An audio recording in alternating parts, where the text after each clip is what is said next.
कल हमारी कथा के बीच में ठाकुर जी प्रकट भये और ठाकुर जी प्रकट भये तो सब भक्तों में खूब आनंद की लहर थी। सब लोग बड़े आनंद में झूम रहे थे। नंद घर आनंद भयो जय कन्हैया लाल की। हाथी दीने घोड़ा दीने और दीनी पाल की। बड़ा अद्भुत उत्सव। अब आप कल्पना करिए जब साक्षात श्री कृष्ण प्रकट हुए तो गोकुल में ब्रज में क्या आनंद हुआ होगा। सुखदेव जी उस रस का वर्णन 18 श्लोकों में करते हैं। शर्मा जी नंद महोत्सव का वर्णन 18 श्लोकों में और श्रीमद् भागवत में 18,000 श्लोक हैं। तो महापुरुष कहते हैं बोले जैसा लगता है कि भागवत के 18,000 श्लोकों का रस जो है वो निचोड़ ला करके इन 18 श्लोकों में सुखदेव जी ने रख दिया। बड़ा अद्भुत नंद महोत्सव का वर्णन किया है। अब कल हम लोगों ने कथा सुनी तो लाला कहां प्रकट भये? मथुरा के कंस के कारागृह में प्रकट तो वहां हुए। पहले चतुर्भुज रूप में हुए, छोटे से लाला बन गए। अब वहां से वसुदेव जी लेकर आए। अब वसुदेव जी के द्वारा जब यहां छोड़ दिए तो सवेरे सवेरे नंद जी की बहन ने देखा कि अरे भाभी जी ने तो सुंदर लाला को जन्म दिया है। दौड़कर नंद जी को समाचार दिया और नंद बाबा प्रसन्न होकर के यमुना जी में गोता लगाए। सुंदर वस्त्र अलंकार धारण करके वेदज्ञ ब्राह्मणों को बुला करके विधि पूर्वक जात कर्म संस्कार किया है। ततः नंदस्त्वात्मज उत्पन्ने जाता हलादो महामन आहूय विप्रान वेदज्ञान स्नातः सुचीर अलंकृतः। नंद बाबा के आत्मज के रूप में वह परम ब्रह्म जब प्रकट हुए तो पूरे वसुंधरा आनंद से झूम पड़ी। चारों ओर आनंद ही आनंद हो रहा है। सेनाइयां बज रही हैं, मृदंग बज रहे हैं, ढोल नगाड़े बज रहे हैं, ग्वाल बाल दौड़ दौड़ के आ रहे हैं। बाबा बधाई हो, मैया बधाई हो। और केवल ग्वाल बाल आ रहे हैं सो नहीं, केवल गोपियां आ रही हैं इतना ही नहीं, बल्कि बड़े बड़े ऋषि मुनि महात्मा अमलात्मा विमलात्मा दौड़ दौड़ के आ रहे हैं। जिसके लिए हम ध्यान योग साधना करके बैठे थे वो तो नंद जी के आंगन में आ गया है, नंद भवन में प्रकट हो गया है। और देव वृंद भी आ रहे हैं। हम कथा में कई बार कहते हैं कि बाबा ने क्या लौटाया? हाथी दीने घोड़ा दीने और दीनी। हाथी घोड़ा पालकी दिया। आज आप लोग सब लोग कुछ गंभीर से बैठे हैं, उदास से दिख रहे हैं। ज्यादा गर्मी है क्या? आज गर्मी ज्यादा लग रही है। भैया ऊपर से और कूलर उतरवाओ और इधर से कूलर लगवाओ ताकि सबको हवा लगे। है? अब एसी जाने ठाकुर जी कब लगवाएंगे। एसी लग जाए तो ये कूलरों के मुंह मोड़ने का झंझट ही मिट जाए। उमस बहुत ज्यादा है और हम तो बार बार कह रहे हैं कि भैया आप लोगों की तपस्या इतनी कठिन है कि यज्ञशाला में भी आप इतनी गर्मी में बैठते हैं, यहाँ भी इतनी गर्मी में आके बैठ जाते हैं। तो हम आपसे कह रहे थे कि हम लोग गाते हैं हाथी दीने घोड़ा दीने और दीनी। अब आप विचार करिए, हाथी देने वाला तो दे दे, पर हाथी को लेने वाला भी कोई ऐसा हो जो हाथी को खिला सके। हर कोई तो हाथी नहीं ले सकता। और पालकी दीनी तो पालकी कोई साधारण भिखारी थोड़ी लेगा। बेचारे के खाने के ठिकाने नहीं, पालकी लेके क्या करेगा? पालकी उठाने 4 आदमी चाहिए। कार में तो एक ड्राइवर से काम चल जाए। अब जो 4 लोगों को घर में रख के उनको खिला पिला सके वही तो पालकी लेगा। तो ये हाथी घोड़ा पालकी लुटा तो रहे नंद बाबा, पर ले कौन रहा है? बोले बड़े बड़े देवता, इंद्र आदि देवता जो है वो आके झोली फैला के खड़े हैं। मैया तेरे घर में परमात्मा प्रकट हुआ है, हम सब तेरे घर के भिखारी बने हैं क्योंकि तेरे घर में परम ब्रह्म आया है। और देवता आए सो आए, भगवान महादेव भी आए और भोले बाबा तो दरवाजे पे आके बस एक ही आशा है, दर्शन हो जाए। सुंदर साधु का वेश बनाया है। गोपियों ने जाकर मैया से कहा मैया दरवाजे पर एक बड़ा सिद्ध महात्मा कोई खड़ा है, उसके ललाट का तेज कह रहा है वो कोई बड़ा महापुरुष, पहुंचे हुए महापुरुष है। मैया ने कहा पर क्यों देर कर दी हो, बाबा को जो चाहिए दे दो। अरे हीरे मोती जवाहरात धन दौलत गाय जो मांगे दे दो, क्योंकि नंद बाबा के घर में साधु संतों का ब्राह्मणों का बहुत सत्कार होता है। एक गोपी बोली मैया वो ये सब नहीं चाहता, तो वो तो बार बार हट कर रहा है कि मुझे तो जिस बालक का जन्म हुआ है उसी का दर्शन करना है।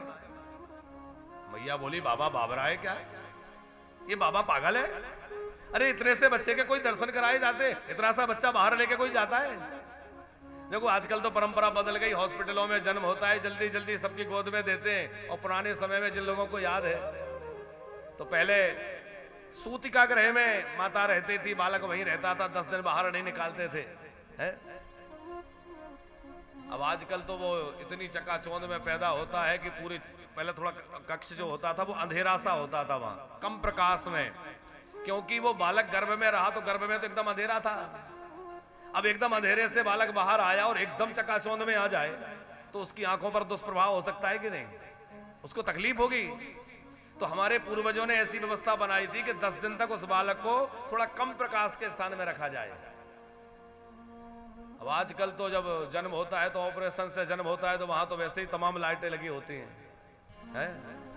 अब एकदम विचार करिए उस नवजात शिशु पर कितना एकदम उसका प्रभाव पड़ता होगा कि वो बेचारा अंधेरे से बाहर आया और उतना प्रकाश एकदम उसकी आंखों में पड़ेगा, वो कितना कोमल है अभी।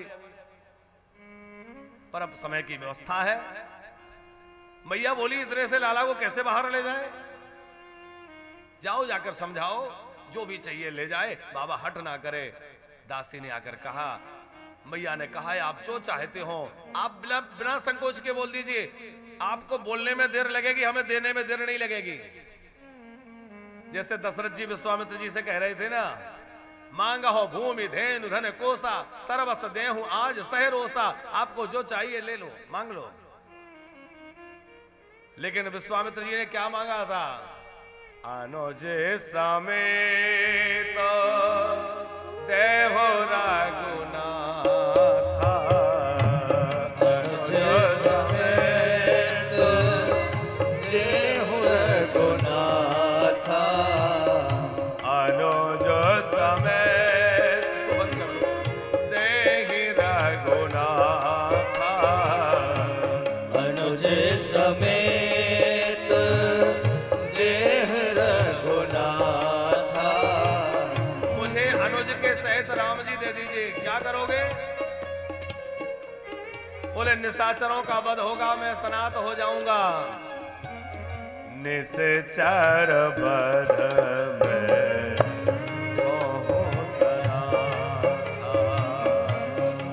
निशाचर वध में हो सनात। बोले निशाचरों का वध हो जाएगा और मैं सनात हो जाऊंगा। अच्छा शर्मा जी, विश्वामित्र जी से किसी ने पूछा कि आप 2 बालक लेने क्यों आए हैं? राम लक्ष्मण 2 मांग रहे हैं, तो एक ही ले जाइए। 2 क्यों? बोले काम भी तो 2 हैं। 2 काम क्या है? बोले एक काम है निश्चर वध, तो निश्चर वध का काम कौन करेगा? बोले जगमहु सखा निशाचर जेते लक्ष्मण हनहि निमिषमहु देते। ऐसा सामर्थ्य लक्ष्मण जी में है कि जगत भर में जितने निशाचर हैं लक्ष्मण जी क्षण मात्र में उनको समाप्त करने में समर्थ हैं। तो लक्ष्मण को इसलिए ले जा रहा हूं ताकि निशाचरों को मार डालें। तो फिर राम जी को क्यों ले जा रहे हो? बोले दूसरा काम भी है। निशाचर वध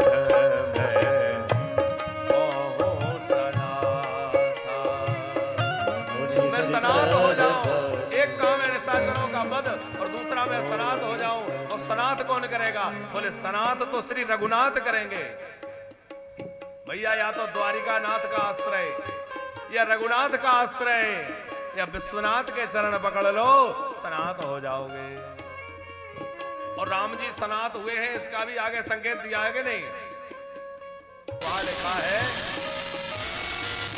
कि जब ताड़का का वध राम जी ने किया, सावरी सी अहि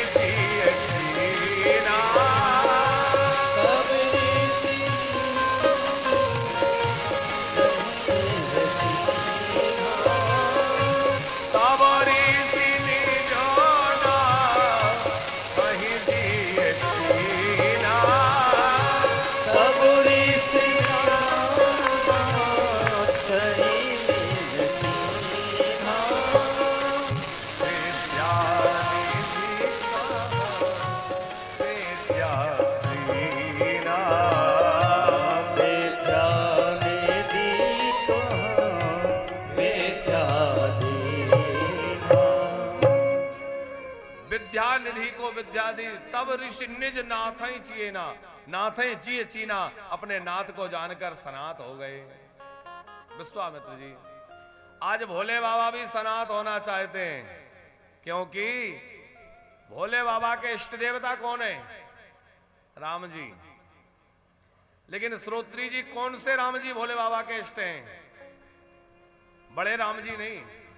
पार्वती जी से ये भेद कहा, उन्होंने सती जी से कहा है, इष्ट देव मम बालक रामा, मेरे इष्ट देव तो बाल कृष्ण है, बाल रूप है। चाहे बाल रूप में राम जी हो, बाल रूप में कन्हैया जी हो। और हम तो कई बार कहे हैं कि भक्ति के जो 5 रस हैं, भोले बाबा 5 रसों के आनंद लेने वाले पंचरसाचार्य हैं। बहुत लोगों को पंचरसाचार्य की उपाधि मिलती है, पर हमें लग रहा है जैसी भोले बाबा में पंचरसाचार्य हैं, वैसा कोई हो नहीं सकता। वात्सल्य से इतना है कि जब जब बाल रूप में राम जी प्रकट हो अथवा कन्हैया प्रकट हो तो दर्शन करने पहुंच जाते हैं। सख्य भाव तो प्रसिद्ध है ही श्री राम का और श्री शिव जी का, अथवा नारायण और शिव जी का, आपस में एक दूसरे के मित्र हैं। दास भाव इतना है कि जब भोले बाबा ने देखा कि मेरे स्वामी मानव बन के जा रहे हैं, तो भोले बाबा बानर बन के हनुमान जी के रूप में सेवा करने के लिए आ गए। ये उनका दास भाव है, मैं दास हूं, छोटा बन के जाऊं। सख्य भाव हो गया, वात्सल्य हो गया, दास रस हो गया। शांत रस में तो समाधि लगा के भोले बाबा बैठते हैं, उन जैसी समाधि कौन लगाएगा? और माधुर्य रस कितना है, जब भोले बाबा बहुत सुंदर गोपी बन के आए, भोले बाबा ने देखा, क्यों कम कर, भोले बाबा ने देखा श्रोत्री जी कि बड़ा प्यारा रास रास मंडल में हो रहा है। हमारे ठाकुर जी बड़ी मीठी बंसी बजा रहे हैं, सब गोपियां सज धज के जा रही हैं। भोले बाबा ने कहा हम भी जाएंगे। ललिता जी ने कहा कि यहाँ कोई पुरुष का प्रवेश नहीं है। भोले बाबा बोले हम पुरुष है ही नहीं, हम भी गोपी है। और पार्वती जी से बोले सुनो जी, कोई बढ़िया सी साड़ी रखी हो तो दो। पार्वती जी ने माथा पकड़ लिया, ये क्या कह रहे हैं, साड़ी पहनोगे? अरे बारात में गए तब तो तुमने कोई कपड़ा नहीं पहना। गणों ने समझाया, देवताओं ने समझाया, कुछ लपेट लो, दूसरे के नगर में जाना है और ब्याह नहीं होगा तो मुसीबत आ जाएगी। भोले बाबा बोले ब्याह हो या ना हो, हम जैसे वैसे ही जाएंगे। ऐसे ही चले गए। और वही भोले बाबा जब भगवान श्री कृष्ण को रास करते देखा तो ऐसी प्यारी गोपी बन गए। बड़े सुंदर लहंगा पहन लिया, चुनरी पहन ली, मेहंदी लगा ली, चूड़ियां पहन ली, और भोले बाबा गोपी बन के आज भी वृंदावन में विराजे हुए हैं और त्रिलोचना सखी के रूप में गोपी बन गए। ये भोले बाबा का माधुर्य रस है। ऐसे भगवान शंकर 5 रसों का आनंद लेने वाले हैं, 5 प्रकार की भक्ति। अब भोले बाबा जो है दरवाजे पे खड़े हैं और गोपियों से बोले देखो मुझे हीरा मोती नहीं चाहिए, मुझे जवाहरात नहीं चाहिए, मुझे तो केवल और केवल लाला का दर्शन चाहिए। सखियों ने जाकर के, गोपियों ने जाकर के यशोदा मैया से कहा। यशोदा मैया को लगा कि कोई संत यदि नाराज होकर चले गए तो ये अच्छा नहीं होगा। देखो गृहस्थ का ये धर्म है कि उसके द्वार से कोई भी कभी विमुख होकर न लौटे। गृहस्थ धर्म है, दरवाजे पे कोई आशा लेकर आए तो यथा सामर्थ्य कुछ ना कुछ उसको देना चाहिए, उसका कुछ ना कुछ जो हो सके। अब आजकल ठग भी बहुत घूमते हैं ऐसे रूप में, तो सावधान तो रहना ही है, पर यथा सामर्थ्य समय अनुसार जो हो सके। श्रोत्री जी, एक बार किसी गृहस्थ के घर में कोई याचक आया, कुछ दे दो। अब वो बैठा था अपने किसी मूड में, बोले कुछ नहीं है, जाओ कुछ नहीं है। उसने कहा कुछ तो दे दो। क्या चाहिए? बोले कुछ पैसा। बोले कहते पैसा नहीं है। अच्छा पैसा नहीं है तो ऐसा करो थोड़ा भोजन ही दे दो। बोले नहीं नहीं भोजन भी नहीं है, भोजन आज बना ही नहीं, भोजन नहीं है। कपड़ा दे दो, कोई पुराना कपड़ा रखा हो वो दे दो। बोले नहीं नहीं कोई कपड़ा भी नहीं है। अब उसको तो देना नहीं था। बोले आटा तो होगा, एक कटोरी आटा दे दो, बना के खा लूंगा। अब वो व्यक्ति तो नहीं देने की सोच के बैठा था, बोले आटा भी नहीं है। और भिखारी भी बड़ा गजब का था, उसने कहा फिर वहां क्यों बैठे हो, मेरे साथ आ जाओ। फिर वहां क्या कर रहे हो? अरे आटा नहीं है, कपड़ा नहीं है, पैसा नहीं है, रोटी नहीं है, कुछ नहीं है, तो घर में क्यों बैठे हो, मेरे साथ आ जाओ, मिलके मांगेंगे, थोड़ा बहुत तो मिल ही जाएगा। है बात समझ में आ रही है? अरे भैया ऐसा मत कहो।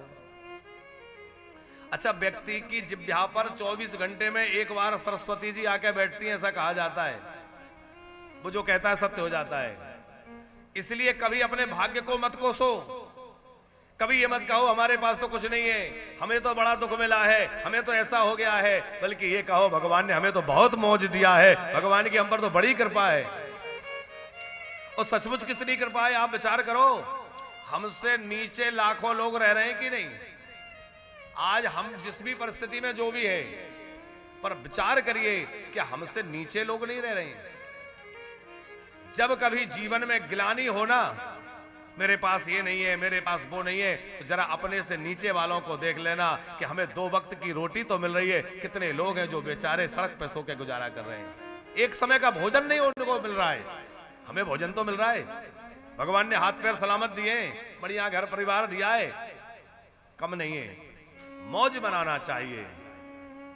और कभी अहंकार आ जाए ना कि हमारे पास बहुत है, तो अपने से ऊपर वाले को देख लेना चाहिए। गिलानी हो तो नीचे वाले को देख लो, तो गिलानी मिट जाएगी कि मुझे बहुत मिला है।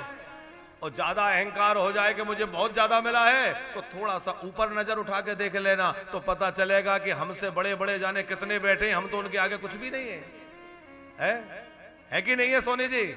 कितने बड़े बड़े लोग बैठे, तो अभिमान चला जाएगा। भैया हमें ना तो बहुत मिला है इसका अहंकार करना है, और ना थोड़ा मिला है इसकी गिलानी करना है। हमें अपनी पात्रता के अनुसार प्रभु ने जो दिया है उसी में मौज मनाते हुए आनंद से रहना है। यही जिंदगी जीने का सूत्र है, इसी में मौज मनाते हुए रहना है। हमें जो मिला है, जो प्राप्त है, वही पर्याप्त है। इस सूत्र जीवन में आ जाए। हाँ, पुरुषार्थी बनिए, इसका मतलब हम ये नहीं कह रहे कायर बन के घर में बैठ जाओ, बहुत है, पर रोते मत रहो, हम ये कह रहे हैं। हर समय आदमी रोता ही रहे, अरे ये नहीं मिला, अरे वो नहीं मिला, अरे कुछ नहीं मिला। अच्छा, मनुष्य का स्वभाव है, जो मिला है उस पर ध्यान कम रहता है, जो नहीं मिला उसी के लिए परेशान रहता है। जो मिला है उसका सुख नहीं ले रहा है। हमारे पास 3 गाड़ियां हैं, मगर उनका सुख नहीं। हमें दूसरी गाड़ी कोई पसंद आ रही है, वह वही लग रहा है ये गाड़ी होती, ये वाली होती। यही होता है कि नहीं? पर जो मिला है, जो प्राप्त है, और ये तो गाड़ी का उदाहरण तो हमने दिया ताकि आप लोग ज्यादा बुरा ना मान जाएं, बाकी यही हालत परिवार की है। हमारा पति ऐसा नहीं है, हमारी पत्नी ऐसी नहीं है। अच्छा, एक गजब की और मजे की बात बताएं तो हमें अपने मन जैसा कुछ मिला ही नहीं है। पत्नी कहती है मन जैसा पति नहीं मिला, पति कहता है मन जैसी पत्नी नहीं मिली,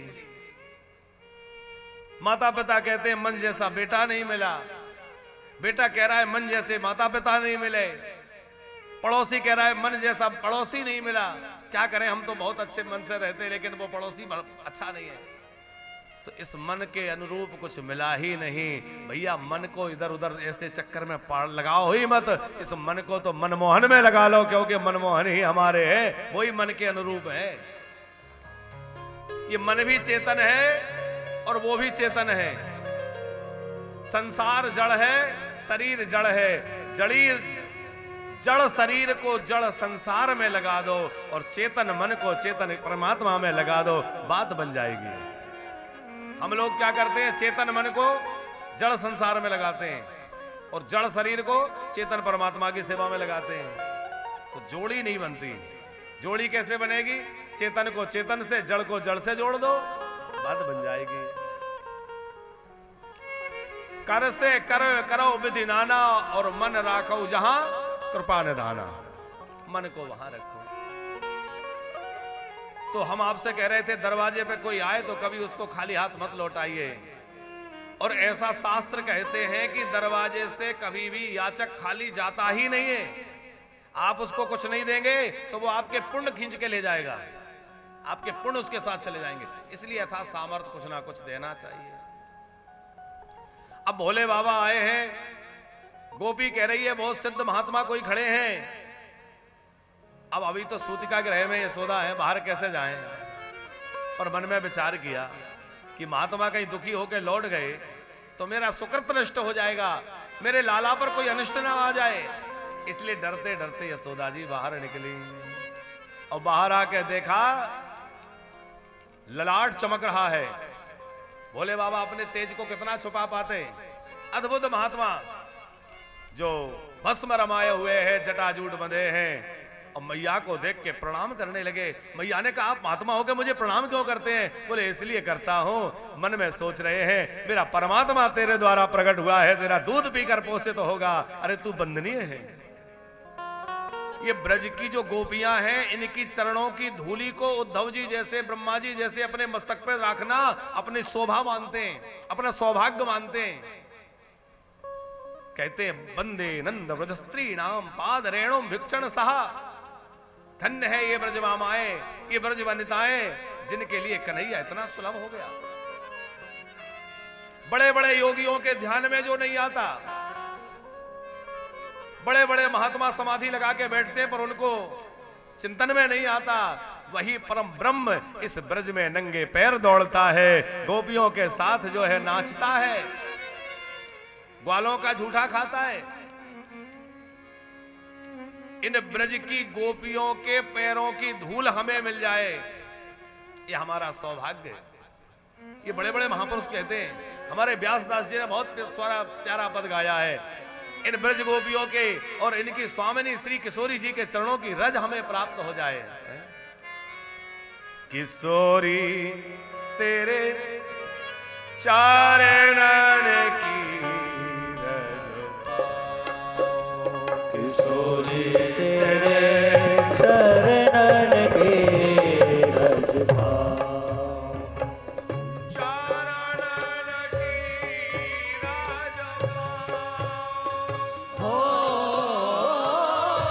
चरणन की रज पाओ, चरणन की रज पाओ, चरणन के रज पाओ।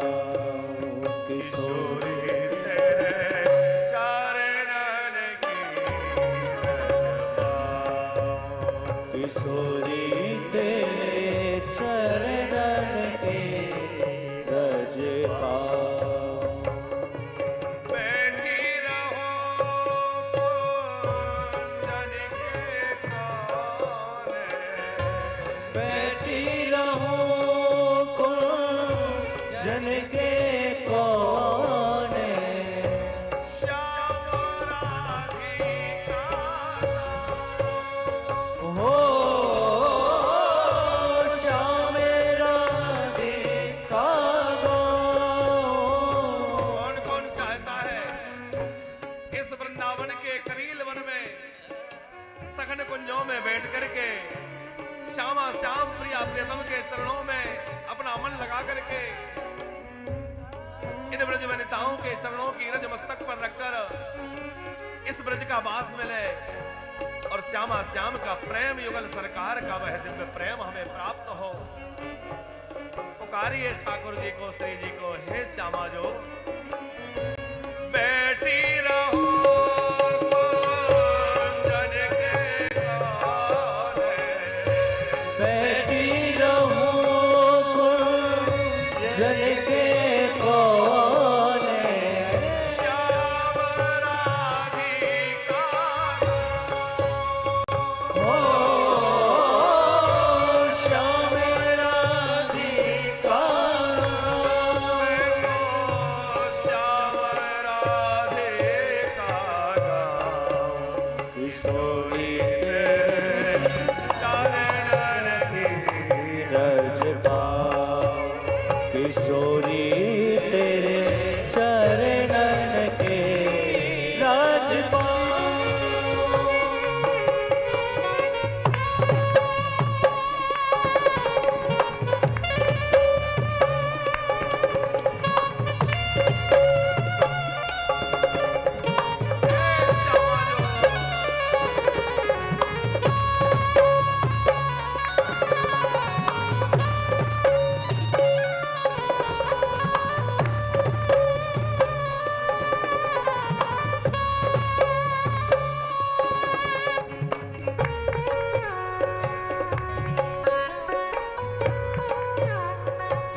व्यास स्वामी की छवि ने रखो, व्यास स्वामी की छवि ने रखो, व्यास स्वामी की छवि ने रखो।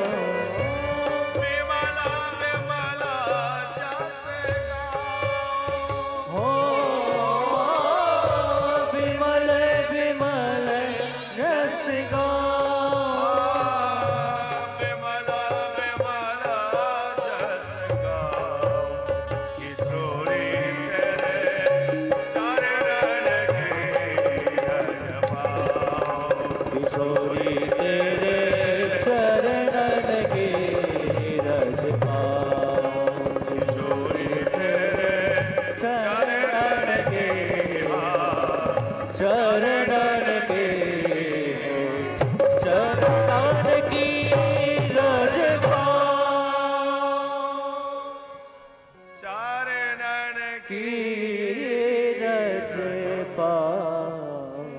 हे स्वामिनी जी, बस इतनी कृपा बनाए रखना, आपके चरणों की रज, इस ब्रज की रज, इन गोपियों की चरण रज प्राप्त होती रहे।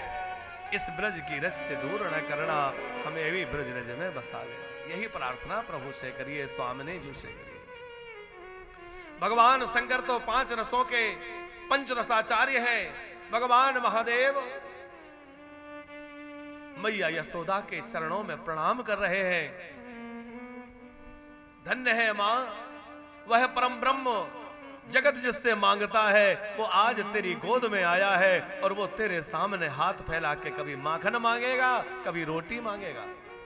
तेरा सौभाग्य कितना ऊंचा है। यशोदा मैया ने कहा, बाबा क्या चाहते हैं? यदि भिक्षा कम लगती हो तो आप जो कहें और भिक्षा देने हम तैयार हैं। आप आज्ञा करिए। महादेव के नेत्र भर आए। भगवान शंकर कहने लगे, एक ही लालसा लेकर आया हूं, बहुत दूर से आया हूं मैया, निराश मत करना। एक ही आशा है कि तेरे यहां जो लाला हुआ है, एक बार आंख भर के उसको देखना चाहता हूं, मेरी और कोई इच्छा नहीं है। अब यशोदा जी तो डर रही हैं। बाबा के गले में नाग की माला है, अभी बालक बहुत छोटा है, आखिर कैसे बाहर ले आऊं? कहीं नजर लग गई, मेरा लाला डर गया तो क्या होगा? यशोदा बार बार निवेदन करती है, बाबा हट मत करिए, आप जो मांगेंगे हम देने तैयार हैं। बोले बाबा बोले, मैया मैं ज्यादा तो कुछ नहीं कह सकता, पर मैं इतना कह रहा हूं कि एक बार दर्शन करा दे, बहुत दूर से आया हूं। यशोदा जी को भय था, बुढ़ापे में लाला हुआ है, कहीं कोई नजर लग गई, कोई ब्यार लग गई तो। बोले बाबा मैं तो दर्शन नहीं कराऊंगे। बोले बाबा बोले, मैं बिना दर्शन के जाऊंगा भी नहीं। और आप गोकुल के आगे जाइए, आसेश्वर महादेव विराजमान है। भगवान शंकर वही आसन लगा के कुछ दूर नंद भवन से जाकर के और वन में आसन लगा के बैठ गए। जब तक दर्शन नहीं मिलेगा नहीं जाऊंगा। मैया तू अभी दर्शन नहीं कराएगी, कोई बात नहीं है, मैं हट नहीं करूंगा, लेकिन थोड़े से बड़े होंगे, घुटुगन घुटुगन चलेंगे, फिर तो महल से बाहर निकलेंगे, तब तो दर्शन मिलेगा। अरे तब भी कदाचित दर्शन ना हुआ, थोड़े और बड़े होंगे, सखाओं के साथ खेलेंगे, बछड़े चराएंगे, गैया चराएंगे, खेलने जाएंगे, कहीं तो दर्शन होगा। मैं तो बिना दर्शन के लौटने वाला नहीं हूं, मैं तो दर्शन करके ही जाऊंगा। अब इतनी लालसा बाबा शंकर में, भोले बाबा में है। हमारे लाल जी रोने लग गए। बड़ी बड़ी बूढ़ी गोपियां समझाती है, लेकिन कन्हैया तो चुप होने का नाम ही नहीं ले रहे। एक गोपी बोली, मैया मुझे तो लगता है उसी बाबा ने कोई जादू टोना कर दिया। अच्छा तो बुलाओ बाबा को, कोई झाड़ फूक जानता हो। एक गोपी दौड़ी भाई गई, बाबा चलो तुम्हारा काम बन गया, मैया ने बुलाया है। बोले बाबा आए और मैया अपने लाला को सजा के लेके आई है, काला टीका लगाया, नजर न लग जाए। और जैसे ही बाहर लाए और बाल कृष्ण के ऊपर भगवान शंकर की दृष्टि पड़ी, भगवान शंकर के नेत्रों से प्रेम के अश्रुओं की धारा बह पड़ी। बोले बाबा प्रेम में झूम उठे, धन्य है, वाह प्रभु क्या सुंदर स्वरूप है। भोले बाबा गदगद हो गए।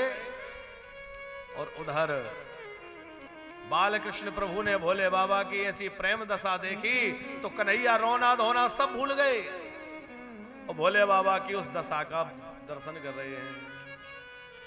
गोपियां चर्चा करने लगी, भाई गजब का बाबा है, लाला का रोना अपने ऊपर ले लिया, पहले लाला रो रहा था, बाबा रो रहा है। और भोले बाबा तो आनंद विभोर होकर श्रृंगी बजाने लगे, नाचने लगे, झूमने लगे, बाल कृष्ण के चरणों को सहलाने लगे। भैया बोली ये क्या कर रहे हो? बोले चरणों की रेखा देख रहा हूं। भैया बोली सारी दुनिया हाथ की रेखा देखती है, जितने ज्योतिषी विद्वान होते हाथ की रेखा देखते हैं। बोले बाबा बोले हम जरा अलग किस्म के योगी हैं, हम तो पैर की रेखा देखना जानते हैं, क्योंकि चरण छूना है। बोले बाबा वहां दर्शन करके पधारे और पार्वती जी को सुना रहे थे, देखा मैंने कैसे दर्शन किया। पार्वती जी बोली अच्छा ये बताओ वो गोपी ना होती जिसने बार बार मैया से आग्रह किया कि बाबा को बुला लो, वो कोई झाड़ फूक कर देंगे, लाला ठीक हो जाएगा। बोले वो गोपी ना होती तो? भोले बाबा बोले यार ये तो बात है, वो गोपी ना होती तो फिर बड़ा मुश्किल होता। तो पार्वती जी बोली वो गोपी कोई और गोपी नहीं थी, वो यही गोपी थी। भोले बाबा बोले क्या मतलब? पार्वती जी बोली दर्शन करने अकेले अकेले चले गए, मुझे नहीं ले गए। हर जगह तो साथ लेके चलते हो, अपने प्रभु का दर्शन करने अकेले चले गए, तो मैं भी गोपी बन करके पहुंच गई।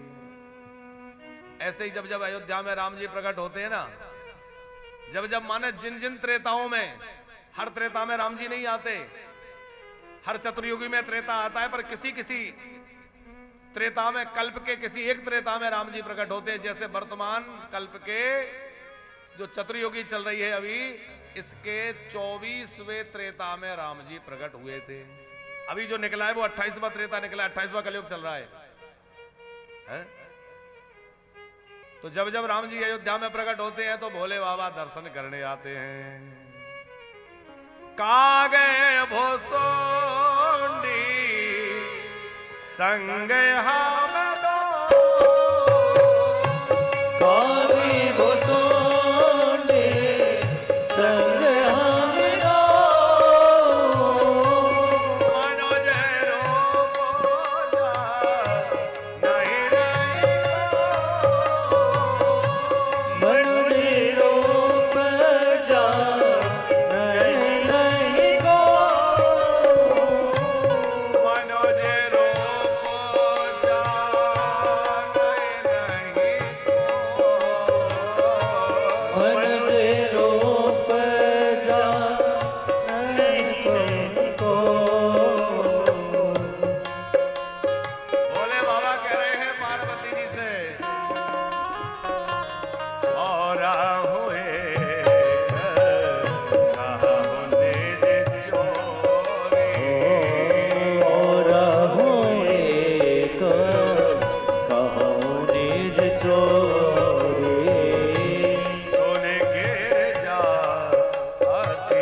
सुनो, मैंने चोरी से दर्शन किया, मैंने जाकर के चोरी से प्रभु का दर्शन किया।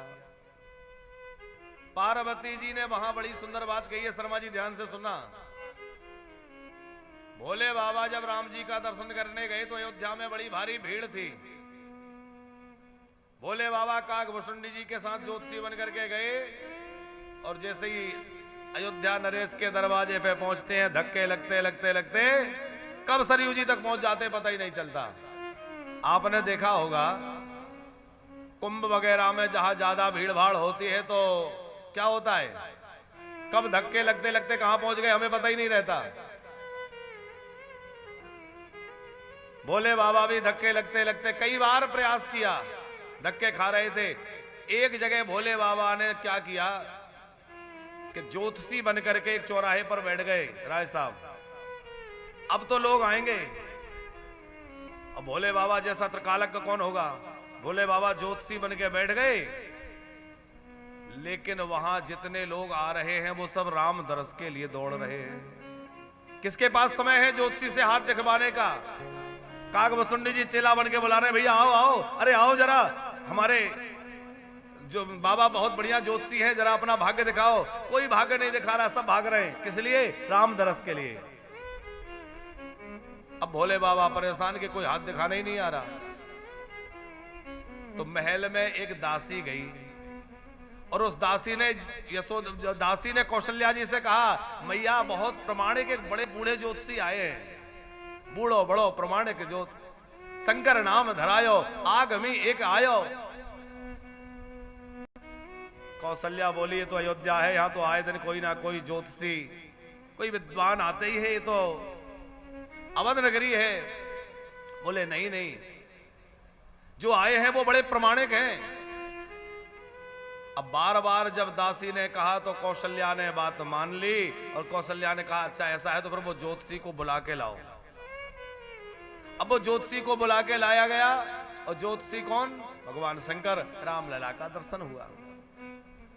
तो भोले बाबा यह बात जब माता पार्वती को कैलाश पर सुना रहे थे कि देखो मैंने कैसे ज्योतिषी बनकर दर्शन प्राप्त किया, तो क्या बोले पार्वती जी मैया? क्या बोली? बोले वो ज्योतिषी बनके आप गए वो तो ठीक है, पर वो दासी ना होती जिसने कौशल्या को समझाया और महल में प्रवेश दिलाया तो क्या दर्शन मिलता? बोले तब तो मुश्किल था, मैया तो तैयार ही नहीं थी। बोले वो दासी और कोई नहीं थी, वो दासी यही दासी थी, मैं ही थी। मैंने देखा कि आप बड़ी देर से धक्के खा रहे हैं तो मुझे दया आ गई और मैं पहुंच गई। और ये पार्वती जी ऐसी है कि ये ठाकुर जी से मिलाने में बड़ी सहायता करती है। इसीलिए गोपियों ने किसकी आराधना की, किसके चरण पकड़े गोपियों ने? ब्रज की गोपियों को श्री कृष्ण पति रूप में प्राप्त ना हो पाए तो किसके चरण पकड़े? हाँ, कात्यायनी मैया के। कात्यायनी महामाये महायोगिन नंद गोपसुतम देवी पतिम में कुरुते नमः। तो कात्यायनी की पैर पकड़े, क्यों? आपने कृपा करके भोले बाबा को राम जी के दर्शन कराए, आपने ही कृपा करके और जानकी मैया को राम जी से मिलाया। जानकी मैया को राम जी प्राप्त भय तो किसकी कृपा से भय है? गिरिजा पूजन जननी पठाए, गिरिजा पूजन जननी पठाए, गिरिजा पूजन पठाए, गिरिजा पूजन जननी पठाए। गिरिजा की पूजा, पार्वती की पूजा के लिए जानकी जी की मैया ने भेजा कि जाके जानकी जी से कहा गौरा पूजन करो, क्योंकि गौरा पूजा के प्रभाव से ही तुम्हें मनानुकूल वर, तुम्हारे अनुकूल वर मिलेगा। और जाकर के श्री किशोरी जी ने, हमारी जानकी जी ने गौरा मैया को प्रणाम किया, पूजा की और गौरा मैया से क्या प्रार्थना की है? गौरा मैया से कहा, हे अम्मा, आप भगवान से मिलाने वाली हैं, आप भगवत तत्व का प्राप्ति कराने वाली है, कृपा करके हमें मिल जाइए। जय जय गिरिवर राज किशोरे, जय जय गिरिवर, जय जय गिरिवर राज किशोरी, जय महेश भगत चकोरे, जय महेश भोग चंद्र चकोरी, जय गजवदन जय गणवदन, जय गणवदन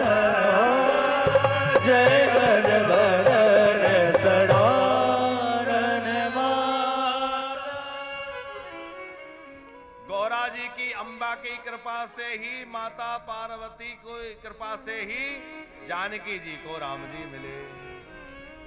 और कात्यायनी वही बनी, वही जगदम्बा कात्यायनी है, उन्हीं की कृपा से गोपियों को गोविंद मिले। उन्हीं की कृपा से भगवान शंकर को बाल और कृष्ण के दर्शन हुए, और उन्हीं की कृपा से भोले बाबा को बाल रूप में राम के दर्शन हुए। इस कथा का भाव समझ में आ रहा है? आप लोग कहेंगे भैया कब बाल लीला होगी, अभी तो लाला का उत्सव ही ठीक से नहीं मन पाया है। ये कथा हम इसलिए कह रहे हैं, वृंदावन में आए हो तो माता कात्यायनी के दर्शन अवश्य करना, और जाके जगदम्बा के चरण पकड़ लेना। माँ, आपने गोपियों को कृष्ण प्राप्ति कराई, आपने जानकी जी को रघुनाथ जी से मिलाया, आपने भगवान शंकर को कृष्ण नाम का दर्शन कराया। हे माँ, मेरे अंदर तो वो योग्यता और पात्रता नहीं है कि प्रभु मुझे स्वीकार कर ले, पर आप कृपा करके मुझे उनके चरणों में पहुंचा देना, और आप मुझे भी उनसे मिलवा देना। माता जगदम्बा की आराधना करें। शक्ति की आराधना प्रतिदिन प्रत्येक व्यक्ति को करनी चाहिए। शक्ति की उपासना सबको करनी चाहिए। ये मत समझना कि हम तो कृष्ण भक्त हैं तो देवी जी की पूजा क्यों करें। अरे क्या हम गोपियों से बड़े कृष्ण भक्त हो सकते हैं? गोपियां कात्यायनी की पूजा करती हैं। भैया, मां का आश्रय लेकर यही प्रार्थना करो, मां हमें प्रभु से मिला दो, हमें गोविंद के चरणों में अनुराग हो जाए। भोले बाबा बाल कृष्ण का दर्शन करके पधारे हैं। बड़ा अद्भुत उत्सव नंद महोत्सव हुआ है। उसके बाद नंद बाबा प्रतिवर्षानुसार कंस को जो कर भिजवाना होता है, दूध दही माखन देने गए। वसुदेव जी से मिलकर लौट ही नहीं पाए थे कि तब तक एक राक्षसी आ गई।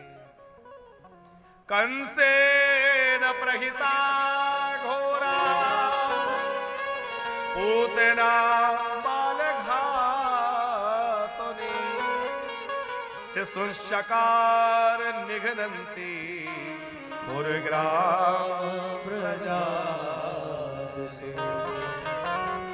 ब्रज के छोटे छोटे गांव नगर आदि जो हैं, उनमें घूमती वही वह पूतना जो अपने पयोधरों में भयंकर हलाहल विष लगाकर आई है, मार देना चाहती है सब बालकों को, कंस के काल को समाप्त करने आई है। और सबसे पहले पहुंच गई गोकुल में। यशोदा मैया को बधाई देने का नाटक करते हुए लाला के पालने तक पहुंच गई, और जैसे ही लाला को गोद में लेकर के दूध पिलाने लगी तो लाला ने पहले तो इसके वक्ष पर लगा हुआ इसका जहर पिया, दूध पिया और प्राणों का हरण करने लगे। और जब प्राणों का हरण हुआ तो इसको शरीर में भयंकर वेदना उत्पन्न हो गई। अच्छा, आप देखना, ये राक्षस चाहे जितना बढ़िया रूप बना ले, पर मरते समय अपने वास्तविक रूप में आ जाते हैं। और हमें लगता है इसीलिए भगवान इनको अपना लोक प्रदान कर देते हैं, क्योंकि भगवान कहते हैं तुम जैसे हो वैसे मेरे सामने आ जाओ। बनावटीपन भगवान को अच्छा नहीं लगता। हम क्या बनावटीपन करते हैं? मंदिर में जाके कहेंगे मौसम दीन न दीन हित, तुम समान रघुवीर में बड़ा दीन हूं, हीन हूं, मैं तो बड़ा ऐसा हूं वैसा हूं, बड़ी दीनहीनता दिखाएंगे। और मंदिर में कह रहे हैं मेरे जैसा दीन कोई नहीं, और पीछे से धक्का किसी का लग जाए तो उस पर बड़ा भारी क्रोध करके बरस जाएंगे। दिखता नहीं है हम स्तुति कर रहे हैं, ठीक से खड़े नहीं हो सकते। जानते हो हम कौन है? क्यों? अभी तो कह रहे थे दीन है, तो दीन कैसे? अरे दीन तो वो है कोई कुछ कह देता, अरे भैया कोई बात नहीं है, लेकिन ये हमारा बनावटी चेहरा है।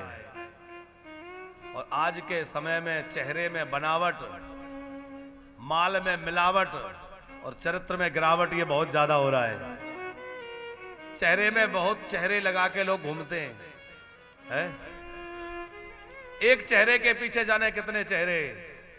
इसलिए मत रीझना ऊपर की सफाई पर, ये तो बर्क लगा हुआ है गोबर की मिठाई पर। साहब मिट्टी की मिठाई है, चमका दिया,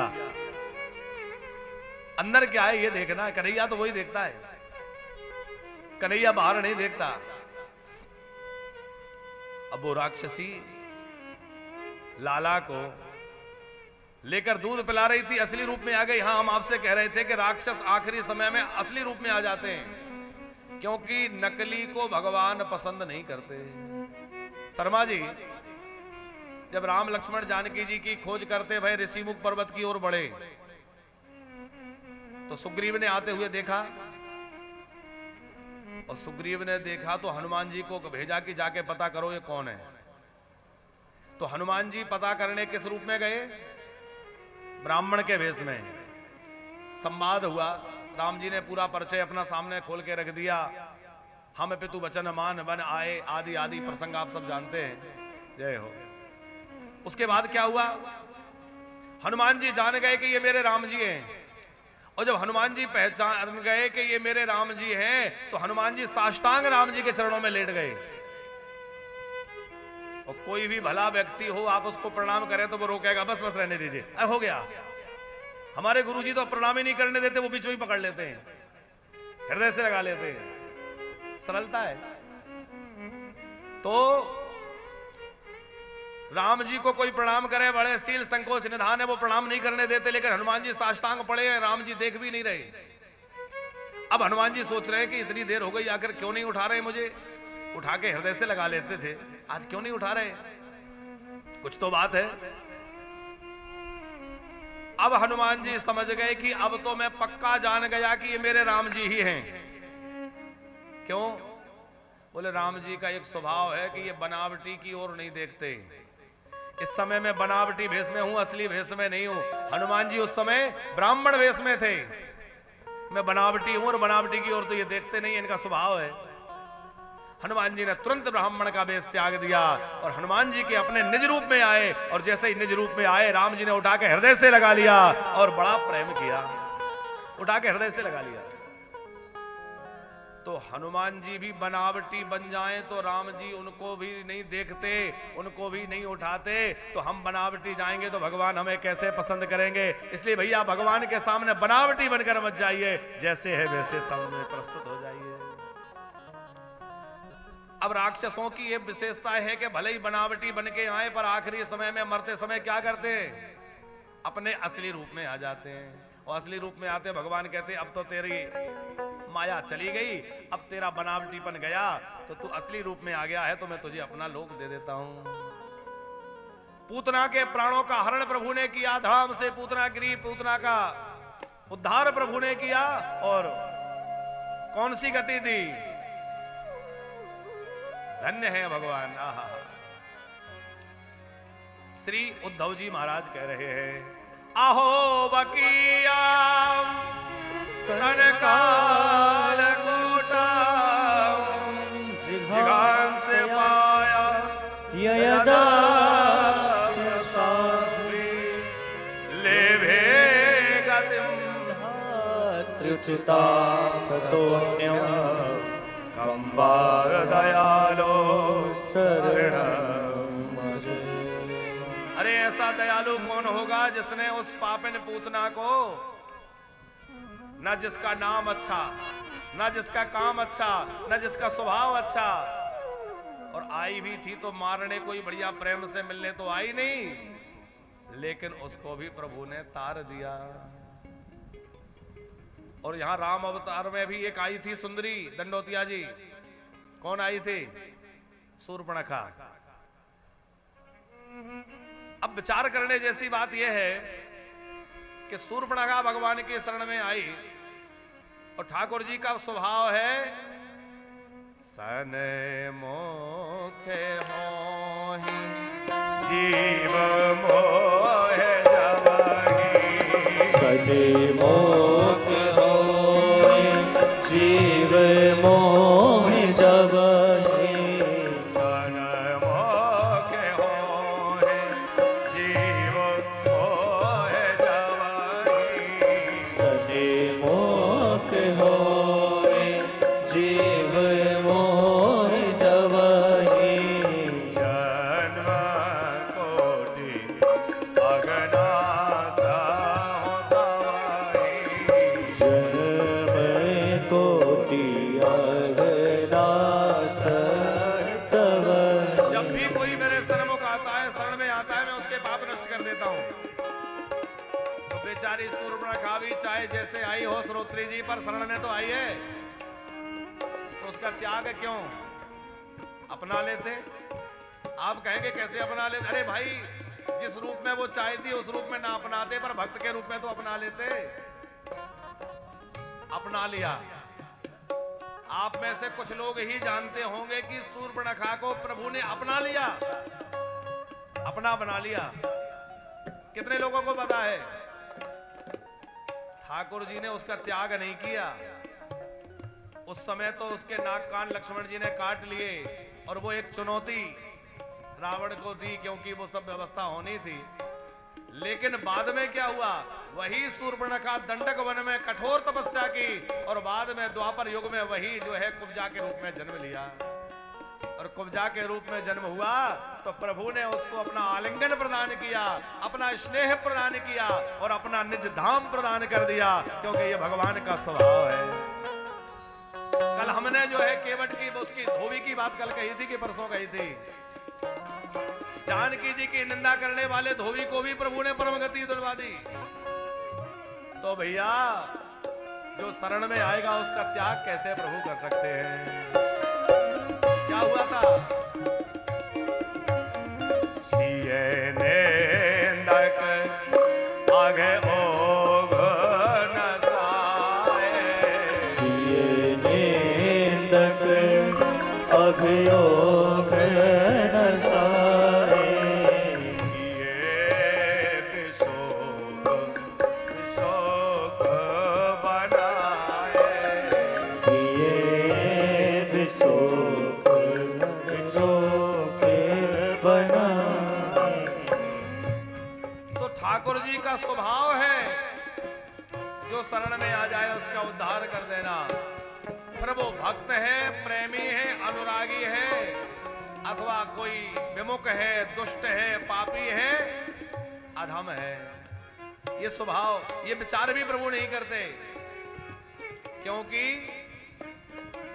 जैसे गंगा जल का स्वभाव है कि उसका कोई श्रद्धा से पान करे वह भी मुक्त होगा, और कोई अश्रद्धा से भी पी ले तो भी गंगा जल उसको पावन बना देगा।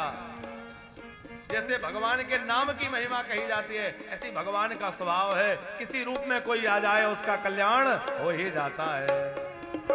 इसलिए भैया, जैसे भी बने, भाव से, कुभाव से, प्रेम से, बैर से भगवान का आश्रय प्राप्त हो जाए।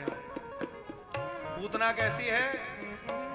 पूतना लोक बालक्री राक्षसी रुधिरासना शिघांसयापि हराए स्तनम दत्त्वा पसर्जति। वो राक्षसी पापिन पूतना को वह गति मिल गई जिसके लिए बड़े बड़े योगी तपस्या करते हैं, बड़े बड़े सिद्ध साधक जिसके लिए प्रयत्न करते हैं, वह परम गति उस राक्षसी को प्रभु ने प्रदान कर दी। धन्य है प्रभु की लीला। या एतत् पूतना मोक्षम कृष्णस्यार्भक अद्भुतम। ये पूतना मोक्ष की जो अद्भुत कथा है, अद्भुत क्यों कह रहे हैं सुखदेव जी?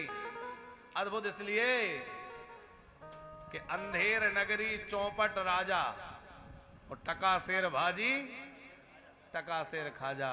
बोले बड़े बड़े योगियों को जो गति मिलती है वो ही राक्षसों को मिल रही है। तो भैया अंधेर नगरी है? धन्य है प्रभु। अरे प्रभु, जरा इसके पापों का विचार तो कर लेते। लेकिन ठाकुर जी कहते हैं कि मैं पापों का विचार करूंगा तो कैसे काम चलेगा? मैं तो अपने उस वरद को याद करता हूं कि मेरा नियम है कि जो मेरी शरण में आ जाता है, हल्का सा डिले दो, जो शरण में आ जाता है मैं उसको त्याग नहीं सकता है। एक बार आश्रय में जो आ जाए उसका त्याग मैं नहीं कर सकता।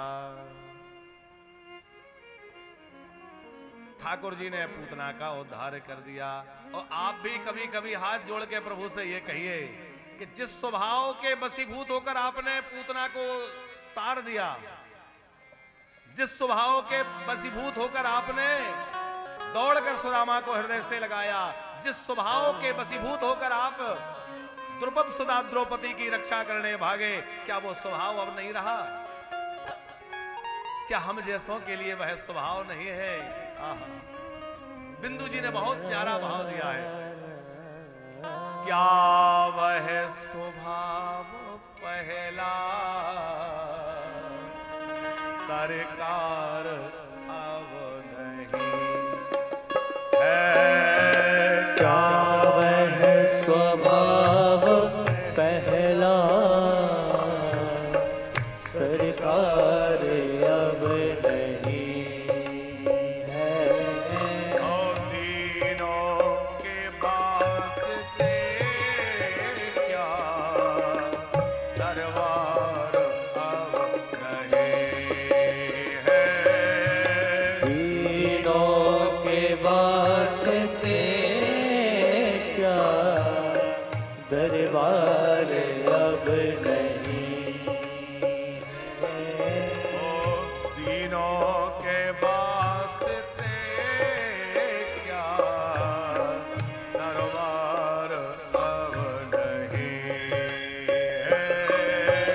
तीनों के वास्ते क्या दरबार अब नहीं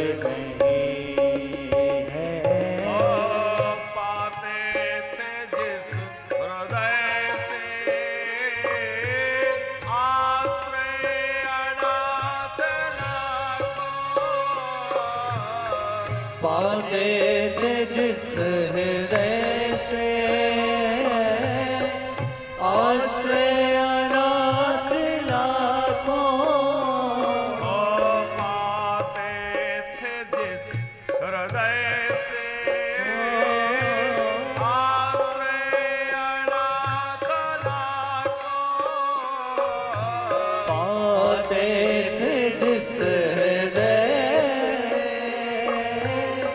आश्रय अनाथ लाखों, क्या वो हृदय दया का? क्या वो हृदय दया का भंडार अब नहीं है? क्या वह भाव पहला सरकार अब नहीं है?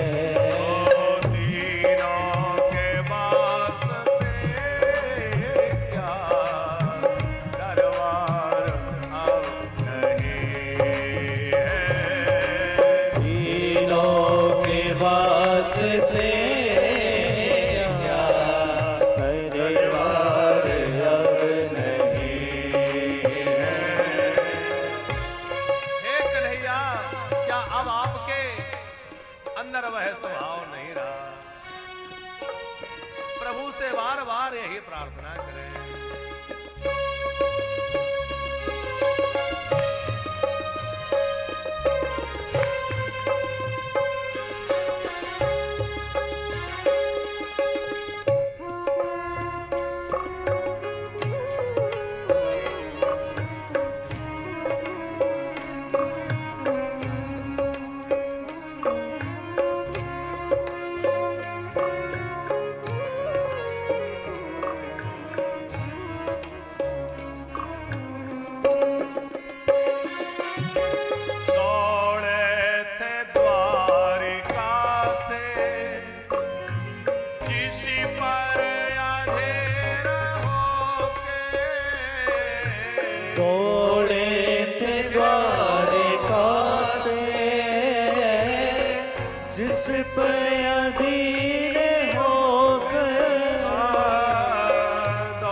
पर अधीर होकर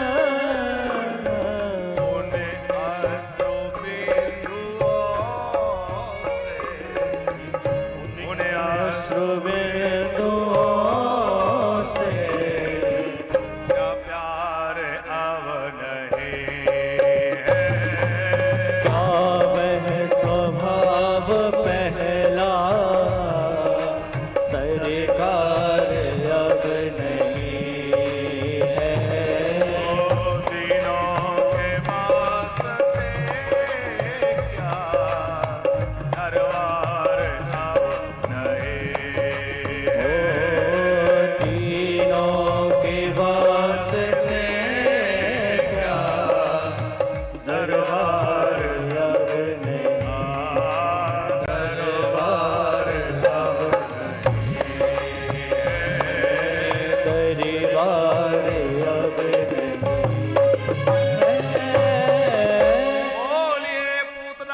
कृष्ण भगवान की जय हो। बालकृष्ण लाल की जय हो। प्रभु बालकृष्ण ने पूतना का उद्धार किया।